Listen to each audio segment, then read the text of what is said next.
meu nome é Amélia Pascoal Marques, fisioterapeuta, né? Me formei aqui no curso da Universidade de São Paulo, que era o único que tinha em São Paulo na época, né? Me formei em 1973.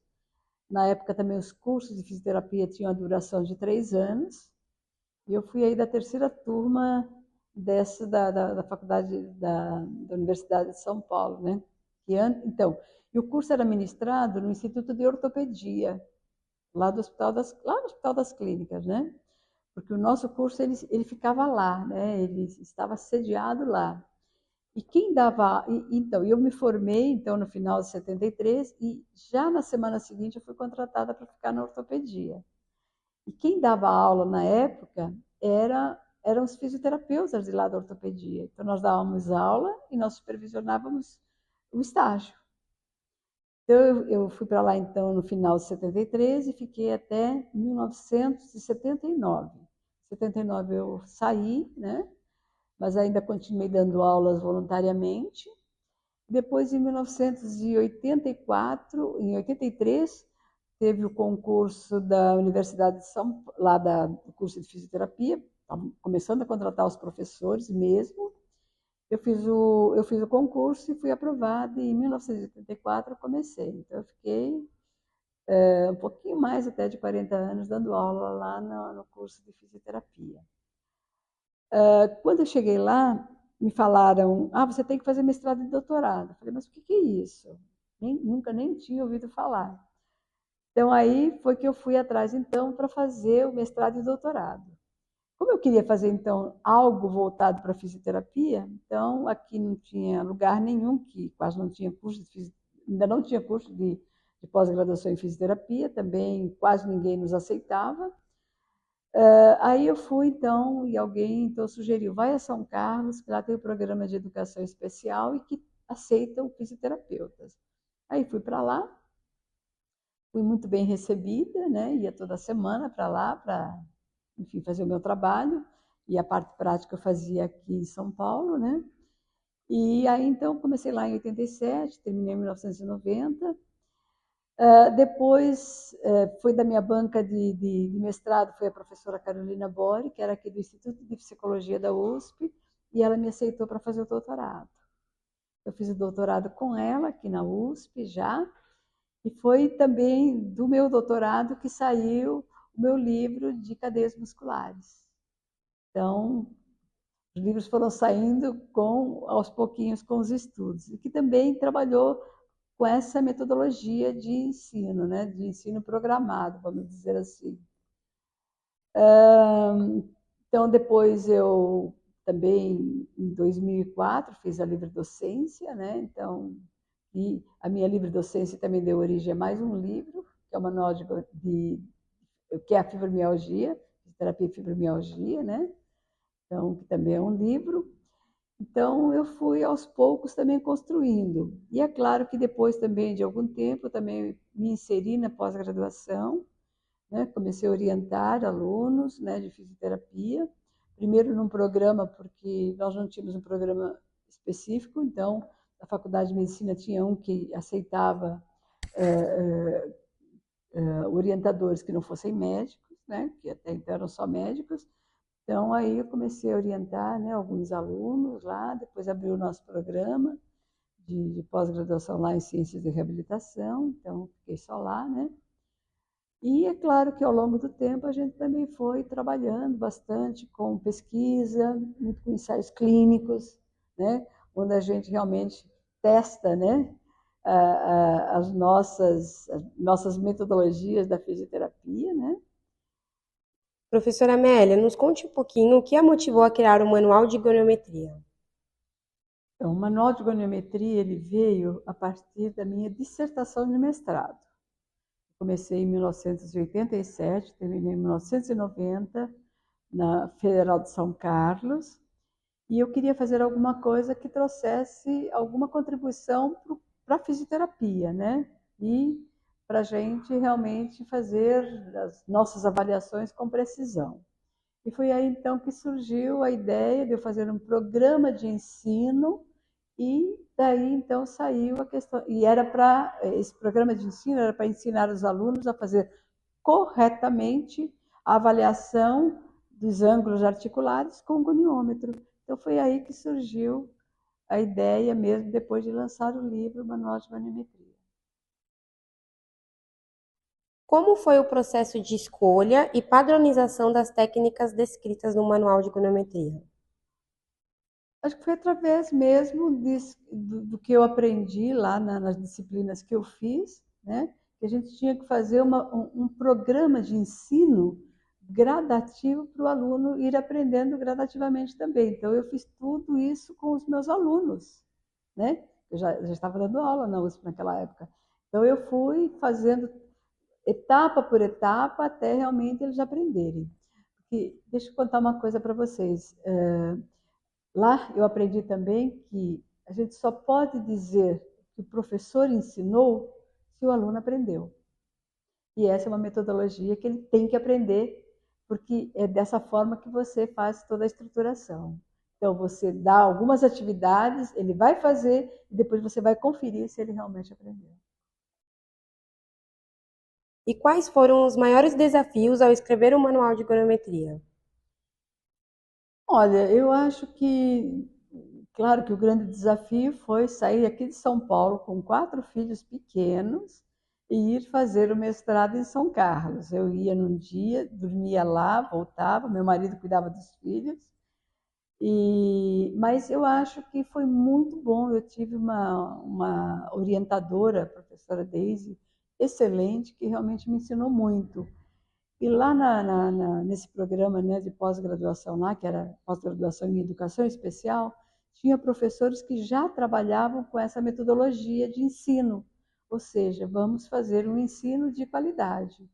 Foi aí então que eu construí todo o manual de goniometria, é realmente o apêndice da minha dissertação, e foi aí então que surgiu a ideia da gente fazer um programa para ensinar gradualmente os alunos a fazerem corretamente a avaliação dos ângulos articulares. Então foi aí que saiu. Então está tudo lá na minha dissertação, está praticamente todo o manual.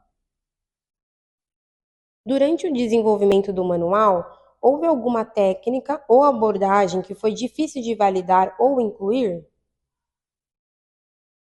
Acho que não, porque isso já estava elaborado aqui na minha dissertação. Então, o final da dissertação, o que tem lá, né, que veio, né, que são os, enfim, que era realmente a dissertação, né, o anexo, que era o exemplar do programa de ensino, é isso. Então, olha, programa de ensino, um delineamento de linha de base múltipla para investigar efeitos de procedimentos de ensino sobre diferentes comportamentos envolvidos em avaliação goniométrica. E esses comportamentos, o que era? Era isso, era colocar corretamente o goniômetro, saber direitinho qual é o ângulo normal daquela articulação, né? Como é que eu faço a leitura? Então, isso tudo foi que eu organizei para ensinar para que realmente eles aprendessem onde é que coloca, como é que lê, né? E como é que interpreta tudo isso. E quais são os erros mais comuns ao realizar medidas goniométricas e como evitá-los? Eu não sei se são erros mais comuns, mas a gente vê que muitas vezes as pessoas que estão fazendo a medida, né, elas não têm uma noção exata de onde colocar o braço fixo, o braço móvel do goniômetro, quais são os pontos, né, que direcionam essa colocação, né? Muitas vezes não conseguem nem fazer a leitura daquilo que estão vendo no goniômetro, né? Então, eu acho que é importante que se ensine isso. E muitas vezes, por exemplo, quando nós temos um joelho, por exemplo, já com uma limitação, então já tem um flexo, né? E aquilo lá não é normal, porque o normal é que tenha realmente, né, o joelho estendido totalmente. Então, ele também tem muita dificuldade de interpretar essa limitação do paciente. E o goniômetro ajuda a você depois trabalhar com a evolução, mas também tem que aprender a fazer uma leitura e uma colocação dos braços aí do goniômetro corretamente. Professora, e qual é a importância da goniometria para a prática clínica do fisioterapeuta? Olha, eu acho que ela é muito importante, eu diria que principalmente na área de musculoesqueléticas, reumatologia, ortopedia, né? E todas as outras, mas ela é muito importante porque aí você consegue avaliar a progressão, né, desse paciente. Então, por exemplo, você pega um paciente que tem enfim, tem dor no osteoartrite de joelho, tem uma limitação importante no joelho. Então, você vai fazendo, você vai avaliando, você avalia quando ele chega, reavalia, e antes dele ir embora, você avalia para ver se ele ganhou realmente tudo aquilo que estava previsto, né?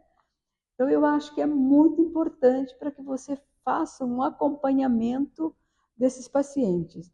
Eu atendi muitos pacientes que fizeram artroplastia total de joelho, e isso era fundamental. Ele tinha que se recuperar e a recuperação, além de força muscular, era a amplitude de movimento. Eu acho que ela é fundamental hoje para o nosso trabalho, para que a gente possa acompanhar a evolução do paciente. Professora, como você vê a evolução da goniometria com o surgimento de tecnologias digitais, como aplicativos e dispositivos eletrônicos? Eu ainda não estou muito ambientada com essa metodologia nova, né? É claro que também foi surgindo outro tipo de goniômetro, um goniômetro mais digital, né? Mais realmente que não precisa, né? Como esse que nós temos aí, que é o manual, né? Eu acho que podem vir e realmente contribuir bem, porque é só você saber realmente o que é o ângulo normal, o que não é, e aí você realmente acho que não vai atrapalhar muito, né? E é claro que vai ser difícil porque talvez não seja tão fácil de manipular quanto o goniômetro manual, né? Mas aí nós temos que ficar atentas e aceitar toda essa metodologia que está chegando, sim.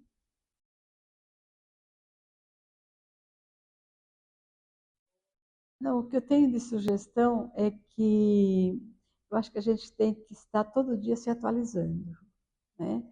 Então, vocês que daqui a pouco, né, serão formados, serão profissionais, quer dizer, não acaba, não é quando você recebe o diploma, acabou tudo, não, começou tudo.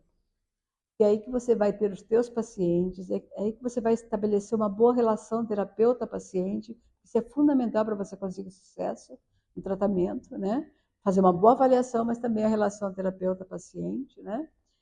E depois vocês se atualizarem sempre. Hoje é muito fácil a atualização. Você vai lá, põe lá, pronto, já sai já sai o artigo pronto ali para você.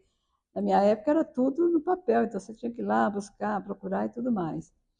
Então a sugestão que eu dou é isso, quer dizer, sejam profissionais dedicados à fisioterapia